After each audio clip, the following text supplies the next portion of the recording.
안녕하십니까 여러분. 오늘의 영상은 반다이에서 발매한 HG 60분의 1 스케일 프라모델 콜사인 우르드6 쿠르트 웨버가 탑승했던 암슬레이브 M9 건즈백 일반기에 대해서 알아볼까 합니다. 아바레스트와 마찬가지로 블랙 테크놀로지의 산물로서 팔라듐 리액터에 의한 150시간 장시간 가동시간, 인공 전자 근육을 사용한 폭넓은 운동성 등 실질적으로 작중 내에서 등장하는 암슬레이브들 중 탑티어에 해당합니다. 다만 탑승자들의 특이성 때문에 종종 보조 시스템을 끄는 경우가 있는데 그중 한 명이 M9에 탑승하고 있어도 신기에 가까운 저격 실력을 가지고 있는 쿠르트 웨버라고 볼 수 있겠습니다. 자, 그럼 M9 일반기의 외형부터 한번 살펴볼 건데요. 외형 같은 경우는 역시 뒤쪽에 있는 지휘관기와 함께 살펴보도록 하겠습니다. 사실 두 기체 같은 경우는 완전히 동일한 기체이기도 하고 지휘관기냐 일반기냐에 따라서 헤드 정도만 다르고 이제 무장 정도만 다르기 때문에 소체는 전부 다 같다라고 말씀드릴 수 있을 것 같겠고요. 이제 머리의 디자인 정도만 변경되어 있는 정도다라고만 이해해 주시면 좋을 것 같겠습니다. 여러분들은 어떻게 생각하실지 모르겠는데 저 같은 경우에는 이 M9 일반기의 헤드 디자인이 굉장히 독특하다고 생각을 하고 있습니다. 돌고래 아니지 고래와 같은 느낌으로다가 앞쪽에 얼굴이 굉장히 유합니다. 그죠? 되게 곡선으로 꽉꽉꽉 차 있어요. 이번 인비지블 빅토리로 넘어오게 되면서 전체적인 M9의 모습이라던가 아바레스트의 모습들이 각진 모습을 많이 보여주고 있었거든요. 앞선 리뷰에서도 말씀드렸지만 되게 각이 많이 서 있었어요. 근데 유일하게 M9 일반기의 헤드 디자인 같은 경우는 원작을 그대로 따라갔기 때문에 원형의 모습을 그대로 유지하고 있다라는 부분이라고 생각할 수 있을 것 같아요. 다만 그 이외의 부분들 같은 경우는 앞서서 지휘관기와도 살펴봤지만 전체적인 부분들은 전부 다 동일합니다. 좌우측에 달려있는 쉴드 부분이라던가 이제 뭐 팔의 디자인이라던가 아니면 이제 고관부에 붙는 스티커라던가 뒤쪽에 스커트 같은 경우에도 아바레스트와는 다르다라던가 그리고 뒤쪽 정강이 부분 같은 경우에도 스티커가 붙는다라는 점 등등 완벽히 똑같은 소체를 쓰고 있기 때문에 사실상 이번 M9 일반기의 외형 같은 경우에는 앞서서 살펴봤던 지휘관기라던가 아바레스트를 보고 오신 분들께 있어서는 똑같은 부분이 되게 많구나 라고 이해를 하실 수 있을 거라고 생각이 듭니다. 자, 그럼 여기까지 해서 간단하게 외형은 맞춰보도록 하겠고요. 바로 가동 한번 살펴보도록 하겠습니다. 가동도 똑같습니다. 네, 폴리캡을 쓰고 있고 볼관절을 쓰고 있기 때문에 좌우로 돌아간다는 부분, 위로 올린다는 부분, 아래쪽으로도 내릴 수 있는 부분. 사실 아래쪽으로 내릴 수 있는 부분 같은 경우는 내부의 콕피트 기믹을 이런 식으로 제한을 했기 때문에 목이 아래쪽으로 쭉 내려올 수 있는 부분이었고요.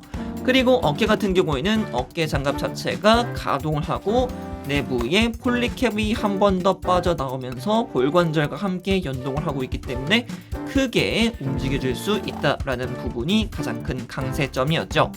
그리고 바깥쪽에 실드 같은 경우에도 볼관절로 고정을 하고 있기 때문에 가동면에 있어서는 크게 도움이 된다라고 말씀드렸었죠. 그리고 팔꿈치 같은 경우에도 하나 그리고 둘로 해서 굉장히 깔끔하게 접히는 팔꿈치 관절을 보유하고 있고요. 그리고 손목 같은 경우에도 당연히 볼관절을 쓰고 있습니다. 그렇기 때문에 관절, 가동 문제가 없죠. 자, 그럼 이어서 상체와 허리 가동인데 일단은 상체 가동 같은 경우는 앞뒤 가동이 있고요. 좌우 가동 같은 경우는 허리의 볼관절을 통해서 움직인다고 보시는 게 좋을 것 같겠습니다. 그래도 내부에 볼관절을 2개 쓰고 있는 부분이기 때문에 가동 자체는 크게 움직여준다라는 점 확인하시면 좋을 것 같겠네요. 자, 이어서 고관절 같은 경우에는 마찬가지죠. 네, 아래쪽으로 쑥 하고 내려버리게 되면은 고관절 기믹이 연장되는 그런 기믹이 있고요. 이 기믹을 통해서 다리를 쭉 하고 올려준다라던가 아니면 이제 무릎 앉아 포징을 취할 때 굉장히 쉽게 취해지는 모습들까지도 살펴볼 수 있었습니다. 이미 이번 풀메탈 패닉 시리즈 제품들 같은 경우에는 무릎 앉아에 굉장히 크게 특화가 되어 있기 때문에 이런 액션 포징들, 이런 기믹들이 굉장히 마음에 드는 부분이죠. 그리고 당연히 무릎 같은 경우에도 굉장히 크게 접히는 모습 살펴볼 수 있겠고요. 여전히 발목은 그대로를 쓰고 있기 때문에 앞쪽으로 가동도 괜찮지만 좌우 가동 같은 경우에는 뒤쪽에 있는 축을 통해서 움직이고 있습니다. 그래서 내부에는 볼관절이 전혀 없기 때문에 이렇다 할 만한 가동이 좌우 가동뿐이다 라고만 알아주시면 될 것 같아요.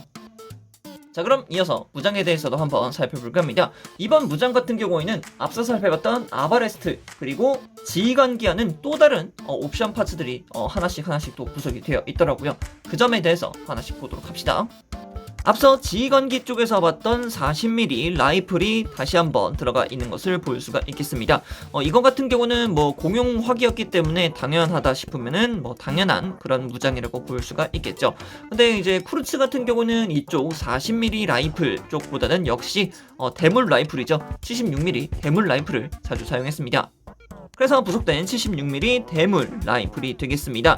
이쪽 대물 라이플 같은 경우는 이제 쿠르츠가 항상 M9을 탑승했을 때 들고 다니던 저격 라이플이라고 볼 수가 있겠죠. 이쪽 저격 라이플 같은 경우에는 기믹이 조금씩 자리하고 있습니다. 일단은 앞쪽 포신이 뒤쪽으로 넘어간다 라는 기믹이 있고요. 앞쪽에 있는 거치대 같은 경우도 분리를 해서 다시 접는 형식으로다가도 만들어줄 수 있습니다. 그리고 이쪽 스코프죠. 스코프 같은 경우에도 반대편을 보게 되면은 스코프를 분리해서 현재 보고 계시는 홈 쪽에다가 뒤로 해서 연결을 시켜줄 수 있더라고요. 이런 식으로 수납을 하고 호신 부분을 뒤로 완전히 넘겨버릴 수 있게 됩니다. 이렇게 하면 확실하게 접이식 대물 라이플로서 활용할 수가 있겠죠. 이런 모습들 같은 경우는 이제 등 쪽에다가 장비를 하는 모습을 많이 보여주었었는데 앞쪽에 3mm 조인트가 있는 것을 볼 수 있습니다. 이 조인트를 암슬레이브의 후면 쪽에다가 달아주게 되면은 이런 식으로 마운트를 시켜줄 수 있다고 볼 수가 있겠습니다. 자, 그리고 언제나 단분자 커터도 한정에 들어가 있는 것을 볼 수 있습니다. 단분자 커터 같은 경우에요, 뭐 이렇게 분리를 해서 단분자 커터 나오는 것을 볼 수가 있겠고요. 이쪽도 마찬가지로 마운트용 파츠가 있습니다. 그래서 거대한 마운트용 파츠를 통해서 쭉 연결해 준 다음에 뒤쪽에다가 연결시켜 줄 수 있어요. 스커트의 후면부를 보게 되면은 이쪽에 마개로 막혀 있는데 이 마개를 분리시켜서 홈에 맞게끔 연결을 시켜주면 됩니다. 자, 이렇게 하면은 깔끔하게 수납되는 것을 살펴볼 수 있겠죠. 그리고 이쪽 마운트 같은 경우에는 이렇게 조그마한 마운트형도 하나 더 부속이 되는데 이쪽 같은 경우에는 앞서 살펴봤던 40mm 라이플 있죠. 이쪽 40mm 라이플을 고정하는 형태로 되게 됩니다. 그래서 앞쪽에다가 연결을 촥 하고 시켜서 찰칵 소리가 날 수 있게끔만 만들어 주시게 되면은 뒤쪽에다가 장비시켜 줄 수 있게 됩니다. 자, 그리고 또 독특하게도 대전차 대거가 한정 들어가 있었습니다. 대전차 대거 같은 경우는 아바레스트 쪽에서 아바레스트가 물고 있는 파츠로서 구현이 됐었는데 이쪽에는 대전차 대거가 아예 자체적으로 부속이 되어 있더라고요. 그래서 이 대전차 대거 같은 경우는 무장손에다가 간단히 쥐어서 던진다 라는 느낌으로 연출시켜 주시면 좋을 것 같아요. 그리고 신규 무장이죠. 그라츠 만리어도 함께 부속이 되어 있었는데 이번 그라츠 만리어 같은 경우에는 아래쪽에 유탄 발사기가 하나 추가가 됐더라고요. 그래서 이 유탄 발사기를 분리를 해서 지휘관기 쪽에 있는 그라츠 만리어에도 장착을 시켜주신 다음에 뒤쪽에 있는 파츠 쫙 넘겨주시게 되면은 완벽한 그라츠 만리어가 완성이 되는 것을 살펴볼 수 있겠습니다. 진짜 이렇게 보니까 진짜 택티컬한 무장이다 라고 생각이 들긴 하네요. 야, 괜찮네. 나쁘지 않네요. 디테일도 나쁘지 않고 이렇게 연결한다라는 부분도 마음에 들고, 다만 이제 M9의 전 무장을 완벽하게 컴플리트 하고 싶으면은 아바레스트, M9 일반기, M9 지휘관기를 전부 다 구매를 해야 된다는 부분, 요 점에 있어서는 확실하게 전부 다 사라사라 다사라를 요구하는 부분이 아니었을까 생각이 드네요. 우르즈2, 우르즈6, 그리고 우르즈7 이렇게 해서 3인방의 기체를 전부 다 한 번씩 살펴봤는데 참 감회가 새롭네요. 옛날에 소설책 보면서 되게 재밌게 봤었던 작품이었는데 이렇게 또 프라모델로 만나보니까 참 좋긴 하네요.